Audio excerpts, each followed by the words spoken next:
What's up, everyone? Welcome to the RotoGrinders first NHL show of the year. We don't know. Could be first of many, could be first of one, could be first of a few, but either way, we are here and we're going to talk about some NHL today. I am your host, TJ Swarich, joined by one of the hockey experts here at RotoGrinders. We got Tim Buell, Tasteful Tides. How you doing, Tim? Yeah, I'm doing well, TJ. I'm always excited to talk hockey. We don't get to do enough of NHL shows, in my opinion. So I'm always excited to do one when we do get the time and opportunity to have one. So this is a pretty awesome slate. Like when I was asked to do a show today, I was like, oh man, is it going to be another 14 game slate? Like those have been pretty rough to do in terms of content and things like that. And even playing DFS, it can be kind of hard to play a 14 game slate, but 8 games tonight, that's super manageable. It's going to be a lot of fun. Couldn't agree more. And I dove into the NHL DFS streets for the first time this year yesterday. It was Canadian Thanksgiving here, so happy Thanksgiving to my fellow Canadians. Hope you had a nice weekend, filled up on some turkey and pie. I had pumpkin pie for breakfast today. And to no surprise, it went well. I cashed. My lineups cashed. I made some money. I doubled up. Didn't hit anything big, but I did have 2 of my 3 lineups get into the cash line. So we had ourselves a good night. And the reason I say it's no surprises because the hockey team here, and you're on it, but the hockey team here at RotoGrinders is just truly, really, really good. We have Dane in chat who Moneyball, for those who don't know, always active in the Discord, helping people out. The projections are incredible. The top stacks tool is incredible. And the expert survey is always really helpful as well. And last year, I know a little about hockey and a lot about DFS, but I feel like I don't really even need to know a lot about hockey because if I just look at our tools, it's very, very easy to build lineups. So hopefully that is what we will be able to help some people do today. And hey, since we're bringing it up naturally here, might as well get yourself some Combo Pro for $79.99 for the first month, which is $40 off because it's only $5 more than NFL Premium. And if you want access to these NHL tools that we'll be checking out today, we'll go position by position. We'll talk about some stacks and we'll help you build some lineups. If you want access to the NHL tools, all you got to do is get yourself some Combo Pro. You can get your first month for $79.99. Tim, I think we're going to go position by position. We'll talk some cash games and just some, not necessarily cash games, but like optimal plays of these are the best at each position. And then we'll go through kind of our same MLB and NFL format for tiers. We'll go through the top stacks on the slate because I personally view NHL very similarly to, it's not quite the same, but in the sense of I pick 2 stacks and that's how I build my lineup. Very similar to baseball in that sense. I'm not picking individual players like I am in basketball a lot of the time. In hockey, I want to essentially pick 2, maybe 3 teams, and then that is my entire DFS lineup. Talk to me about how you I feel like personally, a lot of people are casual DFS players are behind in NHL a little bit more than they are in other sports. I feel like the casual player doesn't necessarily know they're supposed to be stacking up lines and power play lines, things like that. How do you typically attack NHL DFS? And are you the same single entry guy in NHL like you are in other sports? Yeah, I'm just a single entry guy. I play single entry GPPs. I am going to be playing the 360 tonight, which is a 37 max, but I'll just be building maybe at most 3 teams in that. But generally, I just play 1 team, 1 in single entry stuff, and then 1 in cash games. So same as I do in other sports. Yeah, I think hockey relates the most to baseball in terms of how we build our teams and other more traditional DFS sports. It's all about correlation. It's all about stacking. So it's very similar to how you would stack an MLB team. There's a lot of similarities. So that's generally how you build on any slates that you've got to find some stacks that you like, and you got to build those stacks. You just use our NHL starting lineups page. It shows you all the lines, all the power play for 1 unit, power play 2 units. So it's definitely it's a really, really easy thing to do, and it's really easy tool to use. think you're on. I'm muted. Terrible job on our first NHL show. I'm supposed to be gotta keep it perfect so that we can do more of these. And here I am muting myself. But this is to me the best page, especially if you have a premium subscription where you can see the projections up here beside the player names. Like if you are in a hurry and you just want to build a lineup, you know maybe the general teams you want to be going to, this is the best place to look. You have what not only what lines they're playing on and their line mates, but the power play lines along with the projections. This is my main spot that I'm kind of always referring back to when I'm playing NHL DFS. But the first thing I want to look at today is some position by position stuff, because I think on a big NHL day like today, we might have a few more people playing cash games than usual. And so I want to go through, we'll highlight some tournament plays, highlight some cash plays, and just who are the overall best options today. I kind of feel like at center and in general, we have Austin Matthews as the top guy this evening. Are you feeling like at his ownership that's still the case, or is he somebody you might be wanting to pivot off of? No, I mean if we're just strictly talking cash games for now, Austin Matthews is definitely one of, if not your first clicks tonight. Really, he's really easy to play. He's 8,500.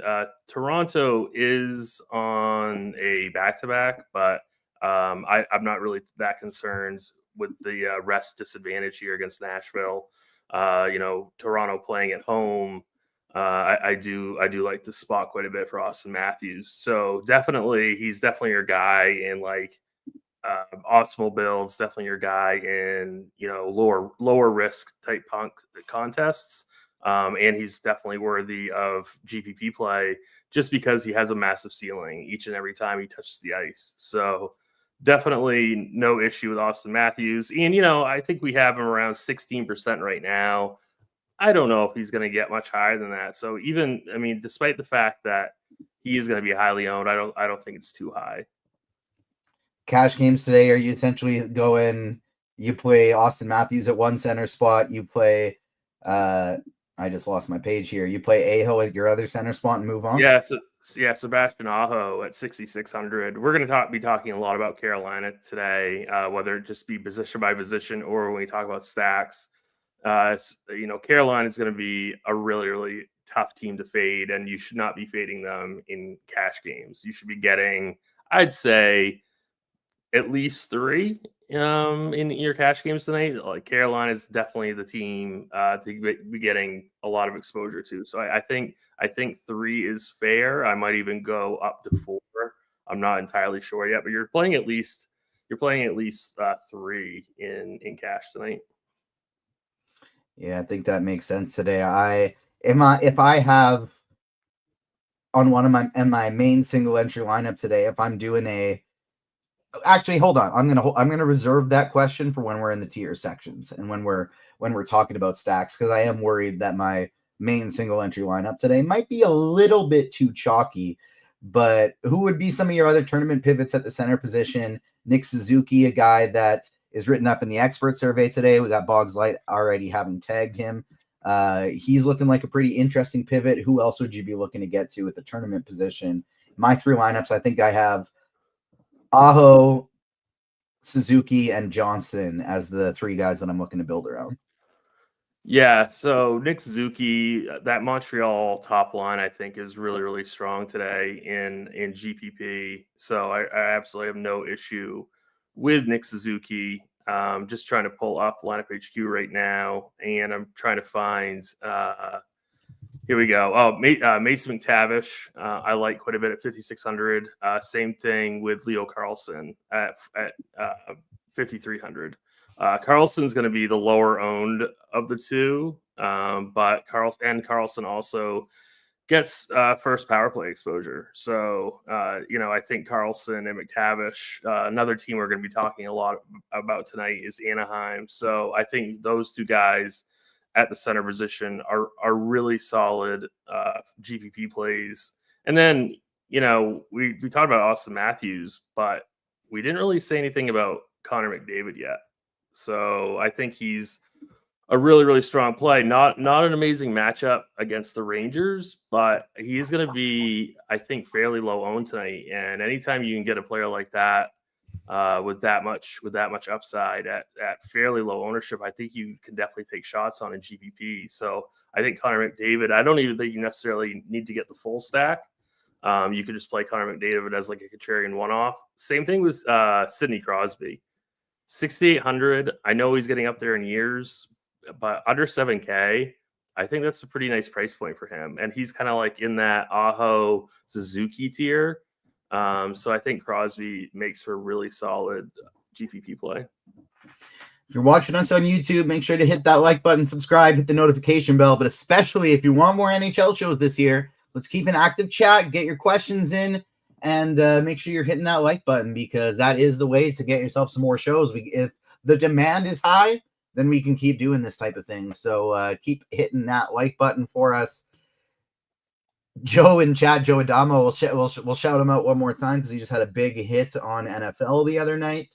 I believe 80K, if I'm not mistaken. So shout out to Joe. I think our own Hammer from our YouTube chat just had a 75K hitting in NFL just the other day as well. So the chat members have been popping lately. Yeah. Congrats, Joe. Joe's a regular in our NHL Discord. So if you haven't checked out our NHL Discord, please do. It's a lot of fun, a lot of great people in there. So, and including Joe. So Joe, congrats again, man.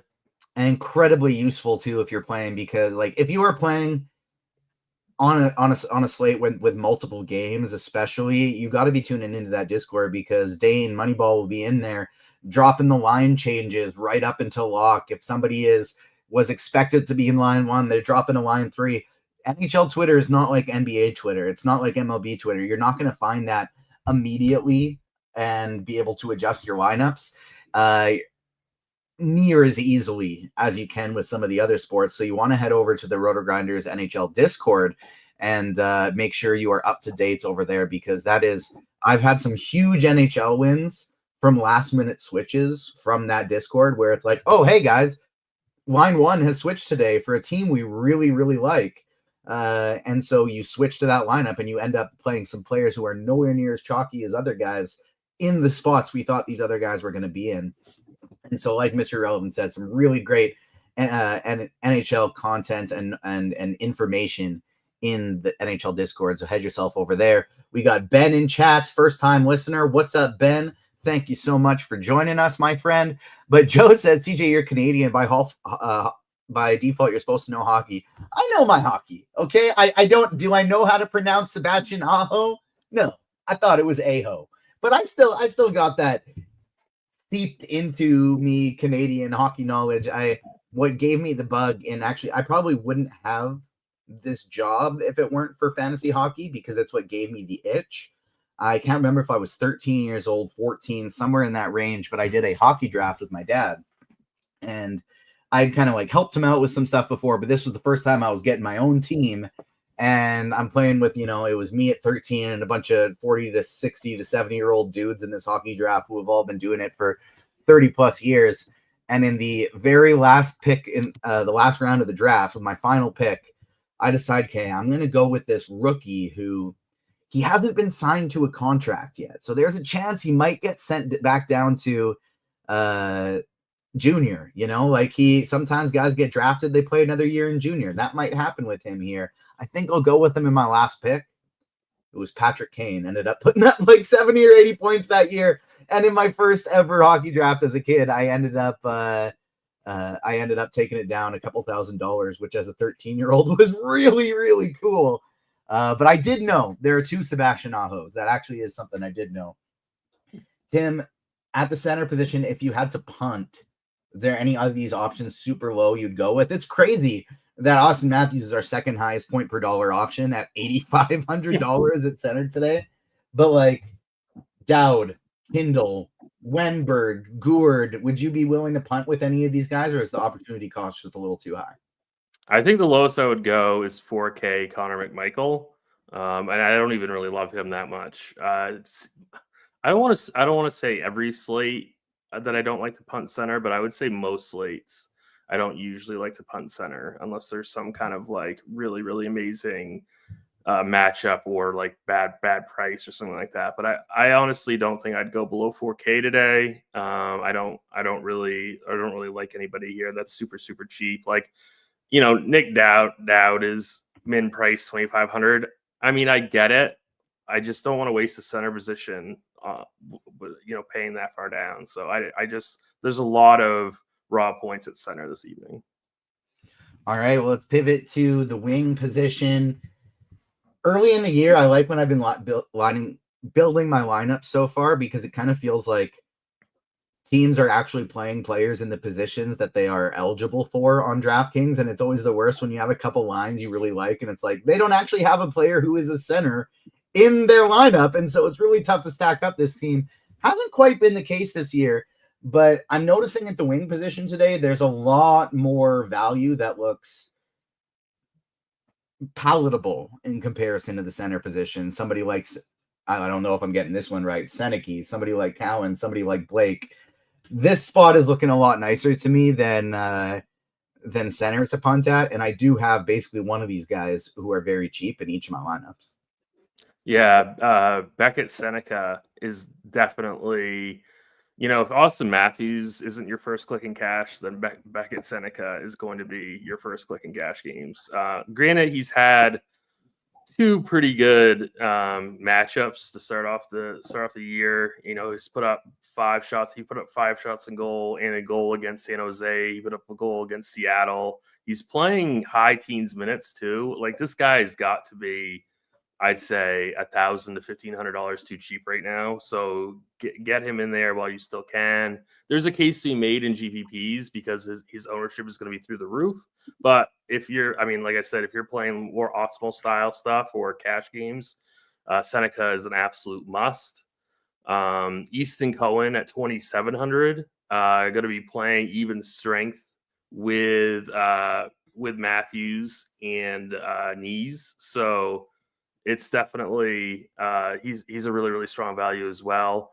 Like I said, we're going to talk about Carolina a ton. Jackson Blake, he should go. Let's just say he's not going to be as chalky as guys on the Carolina first line. So Jackson Blake is a really interesting pivot on that really chalky team. But Jackson Blake himself, we have him around 10%. I don't know if he's going to get much higher than that. So at that ownership, I absolutely love him. Andrew Mangiapane, for Edmonton, he's supposed to be starting out with Draisaitl and McDavid, and he's only 3,100. Just by the fact that he's going to be playing even strength with those two guys, it does give him some pretty decent value. So it's definitely, there are some really good dirt cheap wingers tonight that you can play in all formats. If we wanted to go a little bit more expensive, Nikolai Ehlers at 6,200. This Carolina one line is just going to be, they're going to be really highly owned, and Ehlers should get a ton of work and a ton of chances against this dreadful San Jose team. So Ehlers, I think, is a really strong mid-range play. Cutter Gauthier at where did his price go? 5,400. He's another really strong mid-range play. He's also going to be pretty highly owned, but I do think he's pretty strong. He's showing up in cash game optimals right now, and so I do think he's a decent play in all formats. This is kind of what I was alluding to earlier with the Seneca stuff, and if I'm playing the Carolina line 1 with Anaheim line 2 in my single entry today, I feel like in hockey, you're not worried about dupes all that much, but I feel like I'm pretty worried about a dupe in this scenario, playing those two teams together in single entry today, because they're going to be mega chalk. I want to reevaluate some things and do some adjustments because I don't have this built right now. But it's looking to me like fresh off just kind of like a tournament DFS player's mindset looking at this slate. If everyone's going to Carolina 1 and Anaheim 2, I kind of want to go to Anaheim 1 and Carolina 2. Yeah, that's what I try to bring up about the centers when we talk about center. Yeah, I mean it's definitely a viable strategy to just kind of pivot to these more contrarian lines on these amazing teams because Carolina one is going. And I didn't even mention Seth Jarvis, who is definitely a really solid play today. Moneyball has him as a core play today. If I'm being honest, I prefer getting to Ehlers, but I mean playing both is absolutely fabulous. But yeah, I mean Carolina 1, Anaheim 2, they're going to be really chalky. Switch over to the defense position. One thing I remember from when you'd be doing the NHL shows with Blender is Blender is always wanting to spend up here at defense because people very rarely do it. This is always where they're punting. Mid-range looks really good to me with guys projecting very well in this 4 to 5K range. But talk to me about these guys up top first. Josie, Bouchard, Hedman, any of them that you're going to be prioritizing today? Roman Yossi at 6,800. I think he's always a pretty strong play. He plays minutes, 25, 26, 27 minutes, which is really solid. He's kind of a do-it-all type guy. He gets peripherals. He gets assists. He shoots the puck.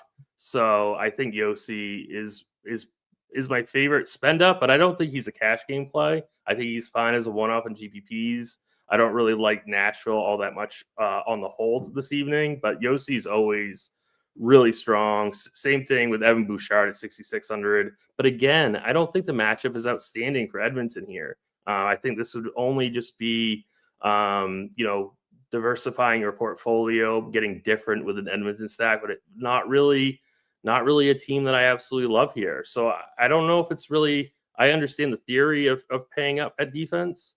I just don't know if I absolutely love it. Same thing with Morgan Riley for Toronto at 5,100. Again, I just think it's a little bit expensive. My favorite is really it's Jackson Lacombe at 4,700. He's played 25 and 27 minutes. He gets a really nice matchup at home against Pittsburgh. I really like him as my first kind of overall raw point defenseman. And I don't really honestly think I would go higher than him in cash game scenarios. Obviously, like I said, in GPPs, you can get different. You can pay up for some of these guys, but Lacombe for me is the click for cash. Lacombe also fits really well in a tournament lineup if you do want to do that Anaheim 1 instead of Anaheim 2 because he plays on or even Anaheim 3. You go Anaheim 3 or 1 with Lacombe, and it works because you get that power play correlation there. And so in addition to the pivots off of the chalky Anaheim 2. So a really interesting way to go about him, I think, in either cash or tournaments. One guy I wanted to touch on because I noticed today, and I don't know how to pronounce this name, but Zeev Buim, he's somebody that I wanted to note, get your opinion on, because I noticed today he's not projecting overly well. He got bumped down a unit in terms of his even strength pairings last game, which I noticed because I was in the NHL Discord. Shout out to Moneyball once again for posting that. But he got bumped down and his minutes went down a little bit, but it kind of seems as though his ownership is still. People are going to be playing him today as though he is still going to be playing 25, 24 minutes today. Yeah, Buium he has a really tough matchup. I'm kind of at a loss what to do with this game just in general because I see that Jason Robertson at the wing possession at 5,900 is popping in optimals, and I just Minnesota is even in a worse spot against Dallas on the road here, so I just don't like him today at 4K. I think the price is a little bit too high. I'd rather get to guys that are lower than him. I'd rather pay up a little bit more for guys like Lacombe. So Buium is out for me. I don't know. I just think this is a really tough spot. This is a really tough game. I don't like this game in general for DFS purposes. So he's an exclude candidate for me. Goalie, I feel like there's essentially two schools of thought, and it often depends on the price you're playing. There's a lot of people like to go with a favorite so they can walk in the win, which is a little bit more valuable on FanDuel than it is on DraftKings. I think DraftKings, where just saves are worth a lot of points. I feel like I used to go about it the wrong way. I was always trying to just pick a big favorite, a guy who I knew it was going to get the win. Now it's my understanding that I just want to be playing the guy that's going to be getting peppered with the most shots and hope that he saves a few of them. Who are your top options at goalie today? So goalie is kind of it's like a crapshoot. It's really hard to like quantify who I should be playing at goalie. A lot of times I like to stack my goalie with a primary offensive stack, so I just get exposure to success on one team. That is a viable GPP strategy. Igor Shesterkin at 7,500. Going up, at home against Edmonton, it's a little bit scary, but that price is really nice. 7,500, he is one of the better goalies in the NHL. So it's a pretty nice price tag for him. After that, maybe Samuel Montembeault at 7,800, but really, that's a tough click when you have Shesterkin there at $300 less. Some of these guys, like a Jake Ottinger at 8,400, I don't really like that play. I think he would be somebody I'd be looking to stay away from. Brandon Bussi at 8,300, the Carolina goalie. I don't think he's going to get much volume against the Sharks. I'm a little bit worried about that. Maybe he does since they're on the road, but it's tough. So I would just live in this kind of under 8K range right now. And if you're playing cash, I would just go with Shesterkin and hope that McDavid and Draisaitl don't ruin your night.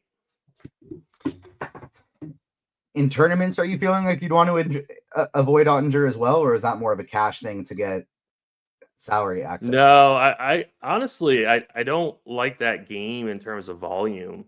So I would be staying away from Ottinger even in GPPs. I think, but there's a lot of crapshoot in goalie. So if you feel otherwise, I say go for it. But I think that's just too much for him. I can play two stacks that are directly from the expert survey, and they leave me room for Yossi and Ettinger. So that's why that's why I asked, because I got me some Ettinger in one of my three, but I do still think these aren't going to stay. It's still 3.5 hours for lock. I'm going to be doing some adjusting and some messing around, especially after I keep an eye on the NHL Discord for some things a little bit closer to lock. I think it's time to put some teams in some tiers, Tim, and I'll let you introduce the categories since you stepped up to the plate and you came up with the idea today. Yeah, so I wanted to do something NHL related since this is our first NHL show of the year. So I just did famous NHL nicknames. That's what I used for our tier board today. Just waiting for that to get put up on the screen. Yeah, there was a question in chat I wanted to hit really quick. Does Minnesota and Dallas have sneaky shootout upside? I think it's sneaky, Mr. Gerg. I don't know. I don't really love the upside in that game. Again, there's a lot of a lot of things can happen in one given game. So if you want to get exposure to that, go ahead. But personally, that game's not for me. All right, let's start looking at the names that we got up on the tier board. Up top, the great one, of course, none other than Wayne Gretzky. Maybe never a more, other than Wilt Chamberlain, maybe never a more dominant player in their sport in terms of where they were at and where their peers were at the time as well. My favorite nickname on the board, Super Mario, for of course Mario Lemieux. That one would be, I think, my number one. Wayne was a better hockey player than Mario, but Super Mario is a pretty fun name. I'll let you carry through the rest of the list. Yeah, so Mr. Hockey, Gordie Howe. My father's from Detroit. He was a big Gordie Howe fan. I think he played for something like 34 years. Absolutely fantastic player. Not as flashy as the great one or Super Mario, but absolutely outstanding. Sidney Crosby, the kid, Sid the kid, down in the fourth tier, and the other one, which is Brett Gretzky, which I think is a hilarious nickname. Pretty funny nickname there. So I had to include that one. I sent Steve the tier list before, and both he and I, neither of us had heard of Brett Gretzky before your tier list today. So that was educational for both of us and had some fun and some honorable mentions. Rocket Richard, the Finnish Flash for Teemu Selanne. I didn't know this was Guy Lafleur's nickname in French, but it was Le Blonde Démon, or Le Démon Blonde, which is the blonde demon. And I just think that is the coolest name ever. It was called just the Flower in English. Boring. In French, they called him Le Démon Blonde. That's incredible. And shout out to Dane bringing up the Gordie Howe hat trick. Of course, not 3 goals, but a goal, assist, and a fight. Gordie Howe grew up, right? I may be the best DFS player from Saskatoon, Saskatchewan, as Dean likes to say. But Gordie Howe, the best hockey player from Saskatoon, Saskatchewan. He was technically from a place, I think it was called, speaking of flowers, it was called Flora, which at the time, I think was technically its own little community town when he was around, but it's very much just been absorbed by Saskatoon since then. So shout out to Gordie Howe. Grew up a little bit away from where I am.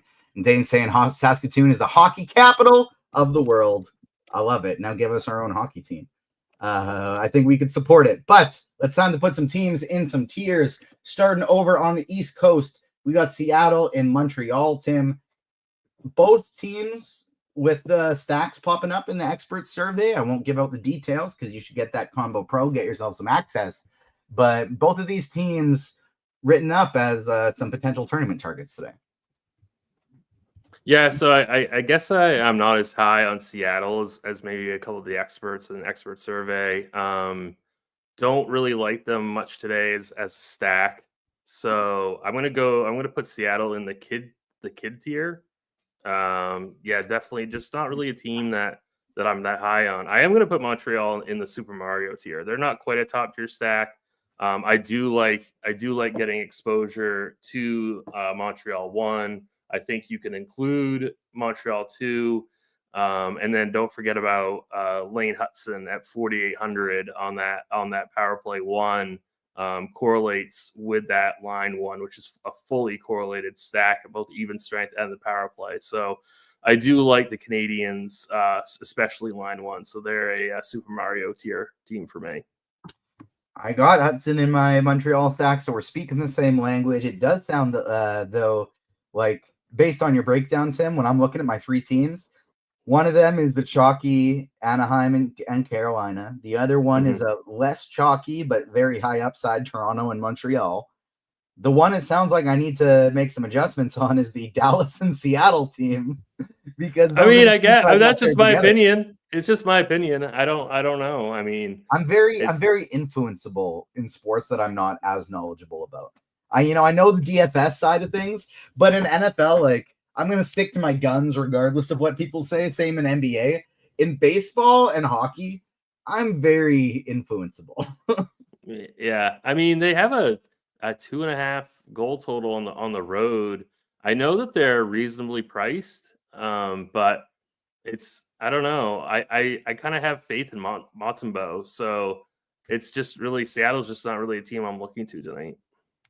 Montembeault is one of my goalies today as well. So it's a situation where one of my teams stacks against them and then one of my teams is playing with them. But let's go to the next one we have on the slate here, Edmonton and the Rangers. 2 teams that I think, if I'm not mistaken, if my hockey knowledge isn't failing me, should be competing for a Stanley Cup this year, potentially. At least that's their hopes. Where do you got them in tiers today? This is a tricky game for DFS purposes. Obviously, we always love Connor McDavid, Leon Draisaitl as well, and then you have value Andrew Mangiapane at 3,100, skating with McDavid and Draisaitl at even strength. But I also, this is a game on the road at Madison Square Garden. Igor is a really, really, well above average goalie. So I'm going to put Edmonton. I'm going to ride the fence with Edmonton and put them in the Mr. Hockey tier, just because I know that they do have upside, but really not a team that I love tonight. So, and then on the other side, Lafreniere, Zibanejad, Panarin. I think that they're okay. I think Zibanejad's a little expensive. If you wanted to use Adam Fox instead of Zibanejad to get some kind of 2-man Lafreniere, Panarin with like Adam Fox power play 1 exposure. I don't hate that. Again, I'm going to ride the fence here with the Rangers and put them in Mr. Hockey. Is this game I'm so kind of neutral to? I could see getting the pieces of both sides, but really. It's a game that I'm going to be staying away from in 3 max settings. All right, next one on the slate, we have Nashville at Toronto. Toronto projecting to be one of the top stacking options, their first line at least on the slate. Where would you have Toronto? Where would you have Nashville? Yeah, Nashville. I think I'm going to put Nashville in the kid tier. Outside of Roman Josi at 6,800, I don't have a lot of interest in this Nashville team. So I think they're pretty easily one of the kid tier teams. Toronto, I absolutely love tonight, especially with a Noonan in the net for Nashville. So. Toronto is going to be in the great one tier for me. Love Matthew Nyes, Easton Cohen, Austin Matthews. I love that top line for Toronto. I don't mind getting to Toronto too with Tavares and Nylander. There's a lot of different pieces that you can play from this Toronto team. I think they're an absolutely smash spot. Don't forget about Morgan Riley at 5,100, who has he's been shooting the puck this year, which he hadn't been doing the last couple seasons. So if he keeps up, with these kind of shots on goal, playing over 20 minutes a night, I think he's in a really good spot here. So I think Toronto's in the great one tier. I like it. Don't mind that whatsoever. I am getting them in one of my 3 lineups, and they're definitely a team that I'm going to be making sure stays there, even if I do some adjusting. Tampa at Washington. Tampa typically a very high-powered offense, but I haven't heard of them getting a ton of steam tonight. Where are you putting the Lightning and the Capitals? Yeah, pretty low total, 5.5 total in this game on the road in Washington. Listen, Tampa does have a high-powered offense. I just think that this matchup is going to be tough, especially on the road here. I don't have a lot of interest in Tampa Bay 1. I don't really have much interest in Tampa Bay 2 either. I think Yanni Gourde and Bjorkstad as a really, really cheap 2-man, as like a fill-in pieces, they're okay.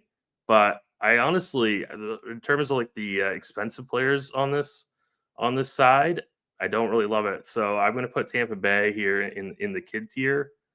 And then Washington's pretty similar to my take on Tampa Bay. This game for me just does not have a lot of DFS appeal.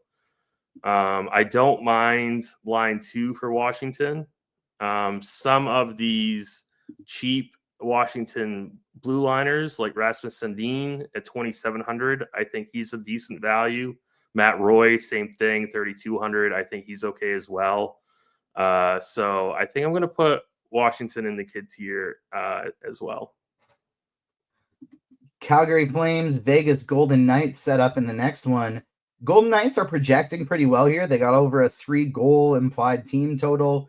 Flames are looking pretty boring, for lack of a better term. They're not overly cheap at the front end, and they only the 2.4 implied goal total today.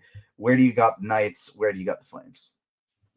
I'm going to start with the Flames first. Really don't have interest in this team. I'm going to put them at the very bottom here in the other one tier. I know they're at home, but I just think this is another really, really brutal matchup. You see they only have like a 2.4 implied team total. There's really nobody here that I want to play on this Flames side.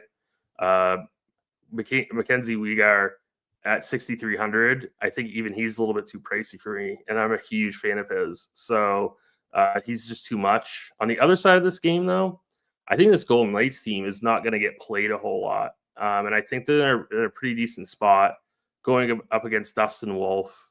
I really like getting to like some Eichel and Marner as like pivots off of the chalkier like Austin Matthews or Carolina stacks. Say any of these lines 1 through 3 for Golden Knights I think are really strong. You can play cheap blue liners like Brandon McNabb or Zach Whitecloud or Ben Hutton. So there are value pieces on this team as well. So I'm pretty high. I think I'm higher on the Golden Knights than the overall market is. So I'm going to put Vegas in the Super Mario tier. I know you had mentioned Eichel and Marner as potential spend ups and pivots off of an Austin Matthews and a Matthew Nyes, but where would you? I kind of feel like this team has 3 lines that are playable. Where would you rank?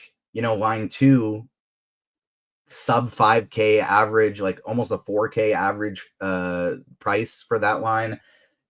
All of them play on the power play. 2 of them have correlation together, and then line 3 of Doroifiev and Hertl, both of them on power play 1, a little bit more expensive. But where would you kind of rank the line 2 and line 3 stacks as options? I prefer line 3 over line 2, but I think both lines are completely viable. On line 3, you get more of that power play 1 exposure with Dorofeyev and Hertl. So I do kind of like Vegas line 3 just a little bit more than line 2. But I think if I was building out 150 teams tonight or 37 teams in the 360 tonight, I'd be getting exposure to the Golden Knights. At least get overweight what their projected ownership is going to be. I think that makes sense. Definitely look like a very interesting sneaky team for tournaments. Minnesota and Dallas is the next one. Minnesota, another team that is not projecting well at all. But on the Dallas side of things, looking pretty good with their 3.2 implied goal total. Power play correlation once again on 3 different lines. And 2 stud defensemen who can put up a ton of points. That's one of the reasons that I really like Dallas, is just because I always find myself very willing to play Miro Heiskanen or Thomas Harley. Like both of them, I just feel like do well every time I play them. Yeah, I guess I'm underweight here on Dallas. I'm not really seeing much that I like here. Line 3 for Dallas, Jason Robertson and Wyatt Johnson. They correlate together on the power play. They're only 11-9 combined for the 2 of them. I guess they're okay. Mikko Rantanen gets exposure to both the power play 1 and the power play 2, so he should be getting tons of power play time, or at least he gets all of the power play time, I should say. So I guess he's okay. This game in general, though, I just don't love. Minnesota is pretty easy, though. I'm going to put Minnesota in the other 1 tier. They're a bottom tier team for me. I know that they have some talent, especially on line 1 with Boldy and Kaprizov, but I just going into Dallas, I just don't love. So I'm gonna put them at the very bottom. On Dallas, I'm gonna go in the Mr. Hockey tier. The one thing about Minnesota that I will say is I kind of think as long as he's priced this way, you can always keep Tarasenko in your pool as a one-off. Like as long as he's 3,700 playing on a top 2 line, playing on a power play, that's just. I can't speak to how he is as a real life hockey player right now, but that's still a guy that can score a lot of goals at a low price tag. 3 assists already this year, playing on power play 1. I do think Tarasenko is a guy that you can just kind of, until his price goes up, you can always keep in the pool. Carolina and San Jose, these last 2 games are they're where everybody's going. They project beautifully. Is San Jose going to be that team this year that we can basically play any team against them all year long? I wish I could say no, but I think it's going to be yes. I think they're going to be a bottom 5 defensive team. So I think we're going to be streaming against them all season long, just like we have in the last couple of years. So yeah, it's going to be another sad season, I would imagine, for San Jose. First hockey game I ever went to in person was San Jose at the Edmonton Oilers, and Vesa Toskala was the goalie for for San Jose that game. He was backing up Nikolai Habibulin, if I'm not mistaken. No, wasn't Habibulin. Habibulin was Tampa. Why I always get Bulin mixed up with somebody else. Can't remember off the top of my name, but another Northern European goalie that he was backing up. Evgeny Nabokov. There it is. Was, I believe, Toskala was filling in for. And he chipped his stick in warm-up and he threw it over the stands, and so I got Vesa Toskala's stick in my first ever Nice. hockey game. So that was pretty cool. Awesome. Carolina and San Jose. I got to imagine Carolina's tier 1. Yeah, Carolina is definitely tier 1. The only reason not to play Carolina tonight is just due to ownership. So if you do play some Carolina 1, try to get different somewhere else, whether it be your primary stack or really contrarian goalie, because Carolina 1 is going to be super highly owned. And they're in a fantastic spot. They currently have a 4.2 implied team total, which is really big in hockey. So it's definitely, Carolina is definitely a tier 1 team today. And then San Jose, despite the fact that they're at home, I'm not going to be playing any of the San Jose team. So I'm going to put them in the very, very bottom tier, the other 1 tier. Yeah, there's a couple like potential vomit stack options for San Jose, I think, with if you want to play Smith, Skinner, and Wenberg, well, they're stupidly cheap. If you want to do a mini stack of Kurashev and Misa, they're stupidly cheap. But until that first line drops in price a little bit, I feel like I'm going to have a tough time getting to them in a lot of matchups here. Final game of the slate, Pittsburgh, Anaheim. I know you said you liked Pittsburgh as a sneaky option tonight. Anaheim will probably be the second chalkiest team behind Carolina, especially that second line up there that's just so cheap. Yeah, so this would be like my favorite, double dip, like we used to say in MLB, a game stack, game of the night. I really like both sides of this game a lot for DFS purposes. I think Pittsburgh is too cheap given their upside. I think Crosby under 7K is too cheap. Even Malkin at 5,400 in this particular matchup, I think is a really strong value. And I'm not really convinced that people are going to be playing Pittsburgh that much. So I'm going to put Pittsburgh in Super Mario, which is fitting. So definitely I'm going to put Pittsburgh there. And Anaheim, both Anaheim line 1 and line 2 are definitely top stacks tonight. Don't forget about Jackson Lacombe at 4,700. He should be playing big minutes here. And he's on the first power play unit. So absolutely love Anaheim tonight. Anaheim is in the great 1 tier. Oh, wow. It was in 05 that Crosby was drafted, and Lemieux didn't retire until 06. They've had just a generational... They've had a top 5 player of all time on their team for the entirety of both of our lives, basically. Yep. That's crazy. All right. We have reached all of our tiers. We'll do a recap of the board. In the great 1, tier 1, the Maple Leafs, the Hurricanes, and the Ducks. In tier 2, Super Mario, we got the Montreal Canadiens, the Las Vegas Golden Knights, Pittsburgh Penguins. In Mr. Hockey tier 3, Gordie Howe, we have the Oilers, the Rangers, and the Stars. In the Kid, we have the Kraken, the Predators, the Lightning, and the Capitals. And then in tier 5, all the way at the bottom, we have the Calgary Flames, Minnesota Wild, and San Jose Sharks. If you have any other questions, get them in the YouTube chat. Get them in the RotoGrinders live stream Discord chat. We will stay another minute or two here to see if any questions pop in, but if not, we will get out of here early, and I will or not early because we've been here for almost an hour, so not early at all. But I will remind everyone, if you are playing hockey tonight, get in the RotoGrinders NHL Discord, because there's an incredible team of people keeping you up to date all the way up to lock, through lock, until all the games of the night have started. Hit the like button if you want more hockey content. If you want another NHL show this year, prove it to the people up top. Prove it to the suits. Show us that it is worth it. Hit that like button, subscribe, and hit the notification bell, but mostly the like button, because that is absolutely key. It doesn't look like we have any other questions piling in here other than one from Falcons Fan 07. Favorite NHL logo, Tim? Ooh, I kind of like the Kraken. I think that's pretty close. I think the Kraken for me. I think my favorite is just like the OG Mighty Ducks. Pre-Ducks, and just straight Mighty Ducks. The affiliation to the movie and the TV show. I used to love the little animated TV show with the actual like superhero ducks playing hockey. And so that has a little special affiliation for me.